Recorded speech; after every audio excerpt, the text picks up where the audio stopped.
코로나 이후 광주 지역 자영업자 매출은 가파르게 하락했습니다.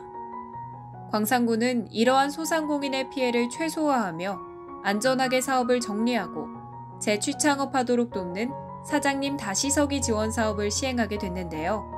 업체의 어려움을 알고 전략적으로 소상공인을 지원함으로써 제도약의 희망을 잃지 않게 돕는 사장님 다시 서기 프로젝트. 지금 시작합니다. 안녕하세요. 광산구청장 김사모입니다. 반갑습니다. 자영업을 지원하게 된 계기, 이것은 당연하게도 지역경제를 살려보자는 취지입니다. 이 사업을 좀 강화하게 된 배경은 두 가지 정도를 들 수가 있습니다. 첫 번째는 자영업은 그동안 제조업이나 사회적 경제보다 정부 정책이나 지방정부 정책에서 소외된 지역입니다. 이런 자영업 생태계에 뭔가 정책의 온기를 불어넣겠다는 것이 자영업을 상대로 한 다양한 정책을 추진하게 된 배경이고요. 두 번째는 이 자영업이라는 것은 어쩌면 지역경제의 실핏줄입니다. 광산구만 해도 2만 5천여 명의 자영업 소상공인 사장님이 계시거든요. 이 사장님들이 활성화되지 않으면, 그러니까 경제적으로 뭔가 피폐화되면 지역경제 전체가 망가지게 됩니다. 결국 실핏줄이 잘 흘러야 지역 경제가 잘 굴러간다는 아주 당연한 이치 때문에 지역 내 자영업자 그리고 소상공인들을 지원하는 다양한 정책을 펼치게 된 계기입니다. 대표적인 정책이고 저도 보람을 느끼는 정책 중에 하나가 소상공인 아카데미입니다. 2019년 작년에 30명의 지역 내 소상공인들을 선발해서 교육을 했는데요. 교육의 성과가 엄청났습니다. 대개 이제 식당을 하신 사장님들이 많았는데 교육 기간 8주 동안에 생애 최고 매출을 했다고 하는 분들이 13분인가요? 그 뒤로 거의 모든 분들이 다 엄청난 매출의 신장을 경험했다고 하고요. 올해도 작년에 이어서 두 번째 아카데미를 개최했는데요. 중간중간 보고를 들을 때 지역 맛집 1위, 네이버 1위 이런 아주 놀라운 성과들이 창출됩니다. 자영업이라는 게 혼자 연구해서 되는 게 아니라 이렇게 교육을 시키고 과학적 관리를 하면 엄청난 효과가 있다는 것을 확인했었습니다. 매우 보람 있는 사업이었죠. 중소상공인을 위해 제도적 지원을 마련한 광산구. 코로나19로 인해 피해를 본 사장님들이 많은 도움을 얻고 있는데요. 그중 한 사장님을 만나 자세한 이야기를 들어봤습니다. 이제 여러 기업조치센터에서 우리 시장에 이제 팀장님이 한번 방문을 하셨었어요. 그래서 이 광산구의 기업조치라는 걸 있게 된지 그걸 알게 됐어요. 그래서 이제 자영업을 하다 보니까 너무 힘들어서 이제 여기 상담을 받으러 한번 온 거. 구체적으로 생각하는 우리 이제 자영업자들은 너무 이제 좀 경제적으로 힘들다 보니까 이제 일단은 이제 그 대출을 받으려고 이제 그런 상담을 하는 거죠. 왜냐하면 지금 금융교통에 가면은 이제 신용도들이 너무들 안 좋아가지고 신용대출을 하기가 참 엄청 어렵잖아요. 그래서 이제 기업을 통해서 이제 지원을 좀 받아보려고 이렇게 상담을 하러 왔죠. 저희가 이제 식당을 운영하고 있는데요.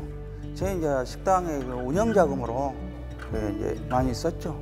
그래서 도움이 많이 됐어요. 그러니까 이제 우리가 필요한 거는 이제 자영업자들은 어떻게 이제 이렇게 운영을 하다 보면은 지금 신용도가 좀 안 좋은 그런 현상이 오잖아요. 왜냐하면 운영하다 보면은 제때 그 돈을 못 갚고 그러니까 제 신용도가 이제 낮아지잖아요. 그러면 그 신용도 낮아지면은 그 금융교통에 가서 돈 받기 굉장히 어렵잖아요. 그것을 이제 그 자영업자들은 너무 신용도를 좀 낮추지 말고 좀 중간치로 해서 신용이 안 좋아도 좀 지원을 받아서 운영할 수 있는 그런 방향이 있었으면 좋겠다는 얘기입니다.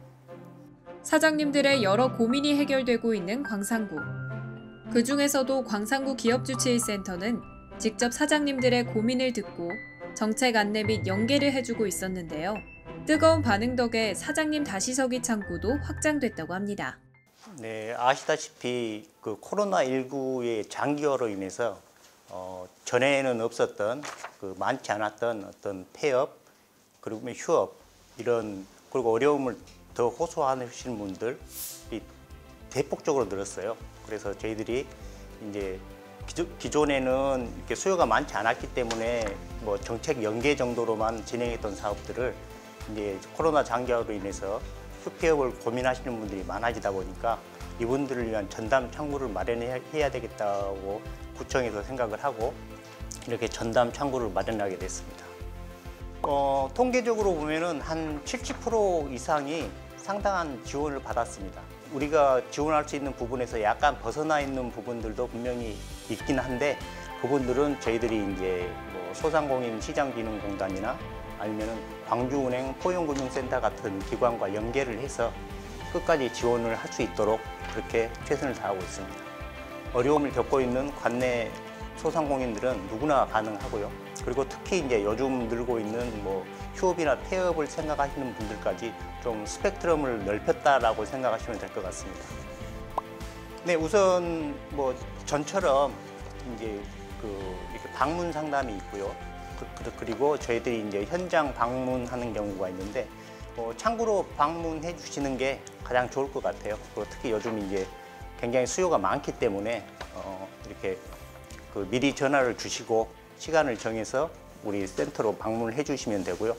이제 그런 시간을 못 내는 분들을 위해서 저희들이 직접 이제 찾아가기도 합니다. 그래서 현장 방문도 진행하고 있으니까 뭐 어려움이 있으시면 일단 저희들한테 연락하시는 게 중요할 것 같습니다. 이제 사장님 다시 서기 프로젝트에 대해 자세한 내용을 알아볼까요? 첫 번째는 자영업 사이다데이입니다. 자영업 사이다데이는 사장님 이제 다시 시작해요의 줄임말로 광산구 사장님들을 위한 원스톱 컨설팅인데요. 금융, 세무, 노무, 자금, 마케팅 등 6개 분야 상담을 한 공간에서 받을 수 있습니다. 많은 자영업자분들이 찾아오셨습니다. 요즘 코로나 시대에 사실은 가장 큰 피해를 보신 분들, 어려움에 겪으신 분들은 아마 우리 소상공인들일 거라고 생각하거든요. 실제로 제가 한 7년 동안 이렇게 자주 다니던 아구찜 식당이 있어요. 그 식당의 사장님이 며칠 전에 제가 갔더니 일주일 있다 문을 닫는다고 말씀을 하시더라고요. 장사도 꽤 됐던 식당입니다. 근데 그럴 정도로 지금 상황이 어려워지고 있는데 저는 이제 특히 우리 지역이 소상공인들이 많은 지역이고 또 이분들이 서로 간에 상품을 사주고 또 도와주고 이렇게 하면서 진행되는 그 선순환 구도의 지역이라고 생각을 하고 있는데요. 이게 지금 고리가 끊어지면서 모두가 다 어려워지는 이런 상황이 되면 제가 느끼기에는 제2의 IMF 같다라고 저는 생각하거든요. 그러니까 대기업들만을 제외한 나머지 소상공인들이 그때처럼 너무 어려워지고 있는 상황이고 또 이게 끝이 보이지 않는 이런 상황에서 이분들에게 어떤 도움을 줄 수 있을까 또 어떤 말씀을 할 수 있을까 많이 고민도 했었습니다. 근데 오늘 제 이야기를 중심으로 조금 말씀을 나눴었는데요. 여기 참가하신 분들에게 희망이 조금이라도 뭔가 희망이 되거나 보탬이 됐으면 좋겠고 또 이런 자리를 빌어서 앞으로도 저와 함께 멘토링도 하고 또 이렇게 그 이야기를 나눌 수 있는 그런 계기가 됐다라고 생각해서 참 의미 있는 시간을 가졌다고 생각합니다. 네, 백필선이고요. 흑석동 상가 번영회장을 하고 있습니다. 지금 하고 있는 것은 놀방으로 하고 있어요. 저희들은 그러니까 이제 폐업 쪽도 저희들이 모르는 부분이 많이 있어서 그 부분하고 저희 또 회원들은 너무나 이런 상담을 회계 상담을 많이 받은 것 같습니다. 성황리에 끝난 자영업 사이다데이. 다양한 상담과 지원은 행사가 끝나도 진행된다고 하는데요. 그중 사이다데이에 가장 큰 호응을 얻었던 건 금리 1%로 1,000만 원을 대출해주는 희망대출이었습니다. 구에서 이자를 대책을 좀 보완해주는 그런 역할들을 의회에서 심의를 해서 지원을 하도록 그렇게 협조를 하고 있습니다. 그리고 오늘 같은 이렇게 지금 많이 오셨어요. 다들 지금 어려운 시기이기 때문에 이 작은 크지 않지만 작은 도움이 자영업자들은 큰 힘이 될 거라고 생각합니다. 저는 이제 의회에서 집행부가 하는 사업에 대해서 감시하고 견제하고 하는 역할을 의회에서 하고 있습니다만 지금 위기 시기이기 때문에 의회도 집행부가 하는 사업에 대해서 관심을 더 갖게 되게 됩니다. 그리고 주민들이 지금 실제 경제적으로 어려움을 겪고 있기 때문에 여기가 바로 현장이라고 생각을 해서 다른 일정이 있습니다만 그 일정을 제치고 오늘 자리에 함께해서 자영업자들이 겪고 있는 심적인 고통 그리고 현실적인 어려움에 대해서 조금 더 눈으로 지켜보려고 직접 와봤습니다. 이런 대출이 어떻게 가능했는지 하순정 주치의가 대출을 제공한 은행에 직접 찾아가 봤습니다. 지난번 구청에서 우리 그 사장님 다시서기 프로젝트 첫 번째 프로젝트로 자영업 사이다 데이를 했어요. 그때 가장 많이 우리 소상공인들이 찾은 부스가 그 우리 신협에서 그 열었던 1% 희망대출 창구였거든요. 이 이자 자체가 이제 1% 대출이다 그러면 굉장히 파격적인 조건인 것 같은데 이게 어떻게 가능한가요?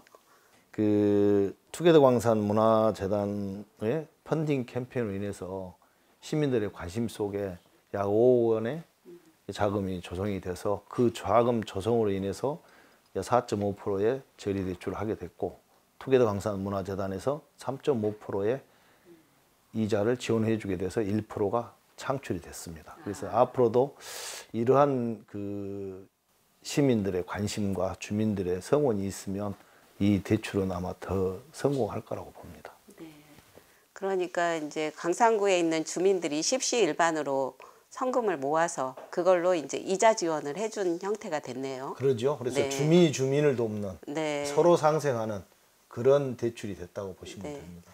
저희가 이제 소상공인들에게 조금이나마 희망을 드리기 위해서 1% 희망대출을 진행을 했는데 1% 초저금리이기 때문에 대출 조건도 좀 까다로울 것 같습니다. 어떤 분들에게 얼마나 대출이 이루어졌나요? 코로나19로 엄청 어렵습니다. 그래서 폐업 예정, 그 매출 감소 등 여러 가지 이유로 그다음에 또 저신용, 7급 이하 저신용자들 이런 분들이 대출을 받기가 엄청 힘들었고 그래서 그런 부분들에 좀 신경을 더 써서 그분들이 그 어렵지 않게 조금이라도 도움이 될 수 있도록 해서 지금까지 1차 뭐 300만 원 처리, 500만 원 처리, 1000만 원 이렇게 실행을 하면서 어떤 걸 느꼈냐면 이분들이 그 리스크가 생기지 않았다는 건 뭐냐면 그만큼 희망을 갖고 열심히 일하고 있다는 느낌이 듭니다. 그래서 앞으로도 금액과 관계없이 그 좀 더 많은 추진을 할 계획입니다. 코로나 대출이라고 해서 이제 정부에서도 소상공인들을 위한 대출을 많이 하고 있지만 실제로 그 대출의 정책 수혜를 보지 못하는 분들에게 대출을 해주셨다 이렇게 보면 되겠네요. 그러죠. 예. 지금 이 대출은 그 전체적으로 우리 광산구청장님이야 광산구의 임직원들이 활동을 하고 있는 내용들이 잘 사는 사람을 돕자는 게 아니고 어려운 이웃을 돕자는 것이거든요. 그래서 가장 어려운 사람들이 이런 분들이 아닐까 하고 먼저 선정을 해서 활동을 하다 보니까 그분들이 힘을 내고 있다고 하는 느낌이 듭니다. 왜냐하면 리스크가 생기지 않았다는 건 그만큼 도움이 됐다라고 봅니다. 그래서 이것이 이 백신의 효과이지 않을까 하는 생각이 듭니다. 마지막으로 그 1% 희망대출을 받은 사장님들에게 지금 저희가 대출 시작한 지 6개월 정도 돼가는 것 같아요. 당부하고 싶은 말씀이나 응원의 말씀. 올해 2020년도는 코로나뿐만 아니라 또 태풍, 그 다음에 긴 장마 이런 거로 인해서 뭐 소득이 감소하고 실질적으로 정말 어려운 시기를 다 겪었다고 봅니다. 우리 대한민국 자체가 전부 다 이런 어려운 시기 때 우리가 이렇게 그 1% 희망대출을 하게 됐는데 여러분들이 기다리고 있는 시간, 우리가 신호등 앞에 서 있는 이유는 잠시 후면 바뀔 수 있다는 그런 희망을 갖고 있기 때문에 신호등 앞에 서 있는 겁니다. 이제는 뭐 2020년 한 달밖에 남지 않았는데 여러분들도 곧 새로운 희망의 신호등이 바뀔 거라고 생각을 하시고 여러분들이 힘을 냈으면 좋겠습니다. 여러분의 내일을 응원합니다. 화이팅! 파이팅! 예, 지난 11월 9일 날 광산구 사이다데이라는 것을 개최했습니다. 사실은 한 50명 정도 폐업을 고려하신 사장님들을 모시려고 했는데 100명이 넘는 분들이 참여를 했어요. 깜짝 놀랐습니다. 그만큼 상황이 심각하다는 거 아니겠습니까? 이분들을 모시고 6개 파트로 상담을 해봤는데요. 가장 많이 몰린 데가 대출 상담이었습니다. 물론 그날 신협 새마을금고들이 와서 그 대출 상담을 친절하게 해줬는데요. 77%의 참가자가 대출 상담에 관심을 가졌습니다. 이건 아마도 지난 코로나 과정에 광산구에서 펼쳤던 사업 중에 1% 희망대출이나 소상공인 특례보증 이 제도가 효과가 있었다는 것에 반증인 것 같습니다.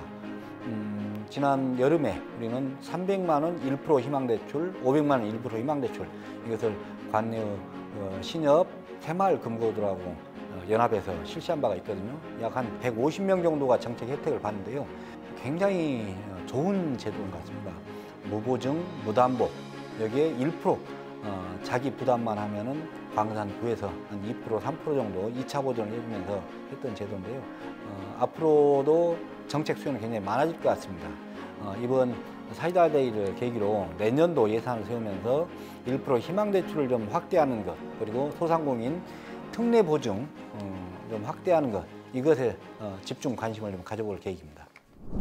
사장님 다시 서기 프로젝트 중 호응이 좋았던 또 다른 상담 분야는 폐업 지원이었습니다. 시작도 중요하지만 마무리도 중요한 창업. 어떤 지원일까요? 정성용 주치의가 소개합니다. 폐업 점포 철거비 지원은 임대차 계약으로 사업을 운영하고 계시는 사업주께서 60일 이상 사업을 운영하는 경우에 점포 철거에 필요한 비용을 국가에서 지원하는 그런 소상공인 지원 제도입니다. 점포 철거비 지원하는 사이트가 있습니다. 소상공인 시장진흥공단의 희망리턴 패키지 사이트에 들어가셔가지고 점포 철거비 지원 신청을 하시면 됩니다. 점포 철거비 지원은 점포 면적당 평당 8만 원 이내로서 최대 지원 한도는 200만 원까지이며 부가가치세는 지원 제외입니다. 지원 대상자는 희망리턴 패키지 사이트에 점포 철거비 지원하실 때 체크리스트가 있습니다. 이 체크리스트에서 지원 대상 여부를 확인할 수 있습니다. 간략하게 요약해서 말씀드리자면은 우선 사업장을 자기 소유로 가지고 있지 않고 임대차로 운영하는 사업주여야 한다는 것과 그다음에 점포 철거하시기 전에 신청하셔야 된다는 것, 그리고 점포 철거비를 이미 한 번 이상 지원받은 사업주가 아니어야 된다는 것, 그리고 소상공인 정책자금 지원 제외 업종이 아니어야 되고요. 그 다음에 영리 목적의 사업주 또는 법인으로서 사업자 등록증을 소지한 소상공인에 한합니다. 즉 비영리 사업주나 법인 고유 번호증은 해당이 되지 않습니다. 이때 이제 준비해야 될 서류가 있습니다. 중요한 서류는 두 가지인데요. 임대차 계약서가 있어야 되고요. 그 다음에 소상공인 확인서가 있어야 됩니다. 소상공인 확인서가 없는 경우에는 대체 서류로 사업자 등록증 그리고 종업원 수를 확인할 수 있는 건강보험 자격 특실 확인서 또는 사업장 가입자별 부가 내역 확인서 그리고 매출액 증빙 서류로 부가세 과세 표준 증명원이 준비되면 됩니다. 정책에 수요가 있으면 당연히 정책이 투입이 돼야 됩니다. 광주광역시는 지난 3년 이내 내내 전국에서 폐업률 1위입니다. 광산구에서 지난 3월달과 7월달 두 차례에 걸쳐서 관내의 자영업자들을 상대로 한 조사를 해봤더니요. 그 수치도 분명히 나타나고 있습니다. 코로나 때문에 더욱더 심각한 거죠. 심지어는 25% 정도의 자영업자들이 폐업을 심각하게 고려하고 있다는 답변을 했습니다. 이런 상황이라면 광산구에서 자영업자들을 상대로 한 정책에서 1번은 폐업을 고려한 분들에 대한 따뜻한 보듬어주기 그리고 다양한 지원 사업이 아니겠습니까? 그래서 창업보다는 오히려 폐업에 더 관심을 갖게 된 겁니다. 이처럼 다양한 지원 정책이 소상공인들을 돕고 있었는데요. 실제 지원을 받은 기업을 찾아가 이야기를 들어봤습니다. 네, 얼마 전에 저희 그 1% 대출을 받았잖아요. 1,000만 원에 대해서. 물론 회사 규모를 보면은 뭐 그게 크게 도움은 되지 않을 수도 있었는데 그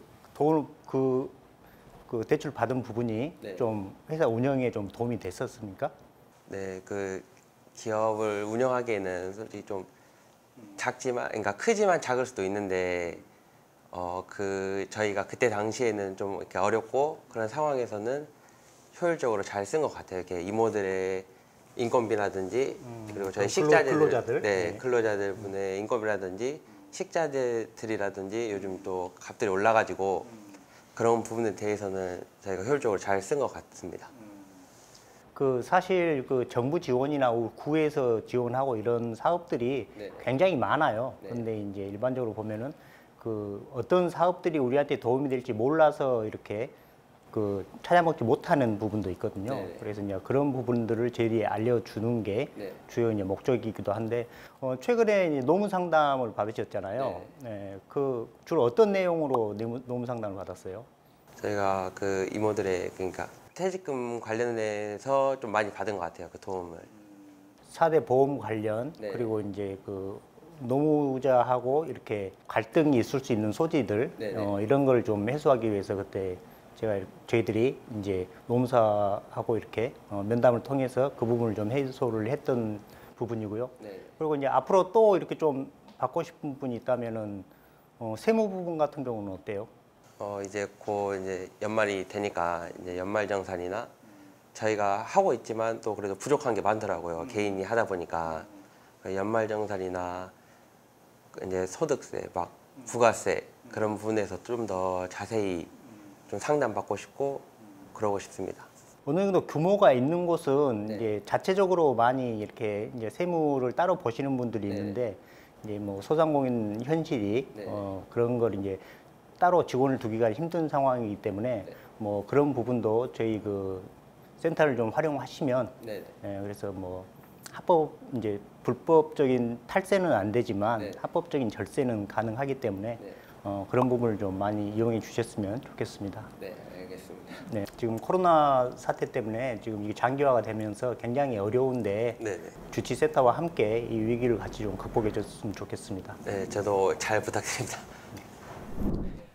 예, 그 2020년에 그 광산구에서 시범으로 해봤던 사장님 다시서기 여러 가지 시사점을 얻었습니다. 이걸 토대로 내년엔 훨씬 더 체계화된 그런 정책을 펼쳐볼 계획입니다. 우선 폐업 위기를 상담해주거나 폐업 과정을 지원해주거나 그리고 제도약을 또 지원해주는 것, 자금을 지원하는 것, 4가지 방향에서 사업을 펼쳐볼 계획인데요. 아마도 자금 지원 쪽에 수요가 좀 집중될 거라는 예상은 합니다.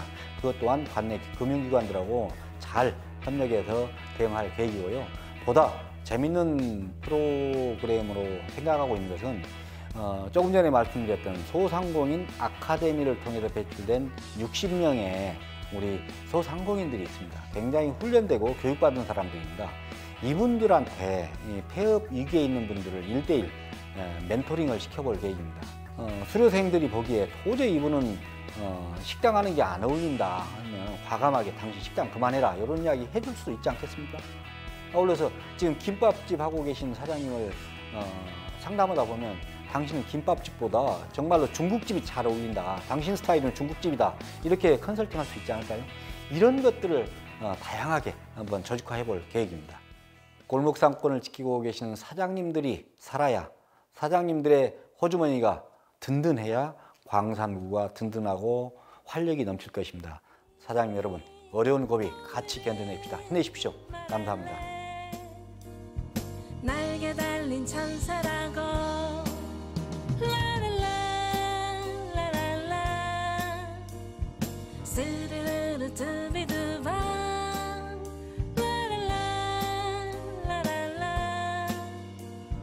스르르